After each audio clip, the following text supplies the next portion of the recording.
I worked in Durham Prison for a wee while in the resettlement programme, which was whenever you're about to come out of prison and you're going to be resettled back into the community. So it was really part of your coming out and your probation and everything after you leave prison. I suppose the next step for me then was the policing board, which is the kind of Stormont level oversight of the policing. So I applied in June to see what the process was like, never thinking that they would appoint me the first time round, but they did. And I suppose a young woman from the Northwest with a Protestant background is an unusual applicant, so they have to kind of fit lots of profiles. So you need so many men, so many women, so many people from a nationalist background, so many from a loyalist background and all that. So I obviously fitted a box. What does your role involve as Vice Chair of the Police and Community Safety Partnership? Now, as Vice Chair of Partnership at the board, I would have responsibility for engaging with all 11 council areas. So we've just reduced from 26 to 11 councils. So we now have 11 PCSPs across Northern Ireland. So I'd have responsibility for engaging with them, and we also distribute their budget. And Tony says that we kind of control the finances. Unfortunately, the Department of Justice control the finances, so we get our budget from them, and then we work with the police around how they distribute that. So we would work with them on their budgets and some of the projects they do, and we would maybe set some key priorities for areas. So at the minute, we've just distributed out $1.5 million to PCSPs, and we've asked them to look specifically coming up to Christmas at domestic abuse. I would vice chair a monthly meeting, and then I would go out and see PCSPs right across Northern Ireland, and we very much have responsibility for partnership with all the agencies, so your education authorities and your youth justice agency and that type of thing, and schools as well and all that. So, and this type of role as well, where there's an opportunity for the board to go out and engage with young people, that quite often will fall to me. I'm the youngest member of the board as well, so I think they think it's quite appropriate that I go.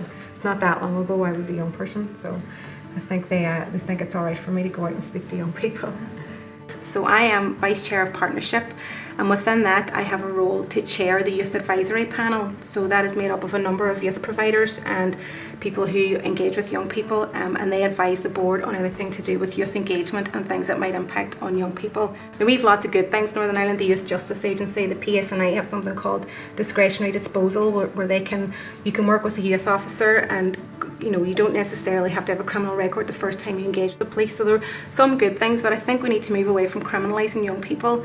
And once there's signs that young people may be committing crime or starting to go down that route, wraparound services where social services, health professionals, everything to do with your mental health and the support that you're getting at home, looking at the reasons why you might be committing crime, it's a much better way. And I think Tony will probably agree that the PSNI certainly don't have all the answers, to deal with young people, and they're very often the last agency that you will come into contact with, and they can't always be the solution to all the problems that you've got. I think young people who are victims of crime need to be supported better.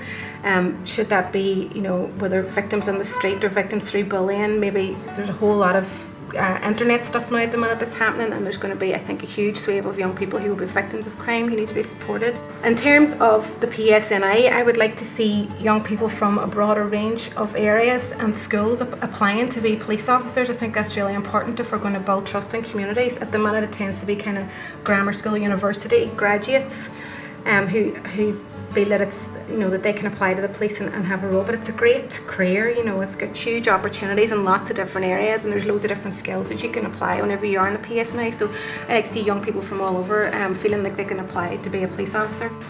And then in terms of the board and all the criminal justice agencies, I think that we need to be more creative about how we engage with you, give you better opportunities to have a bit of influence on the policies and the things that are going to impact on young people. Things like this I think are brilliant because it gives you the chance to kind of talk just to individuals and stuff, but there's things like the policing plan which is coming out, which is going to obviously have a big impact on young people, and it would be great to see more creative and better and more exciting ways for you to engage and be able to influence plans like that and things. So that's a few of the things I think that young people could engage with in the justice system in the next wee while.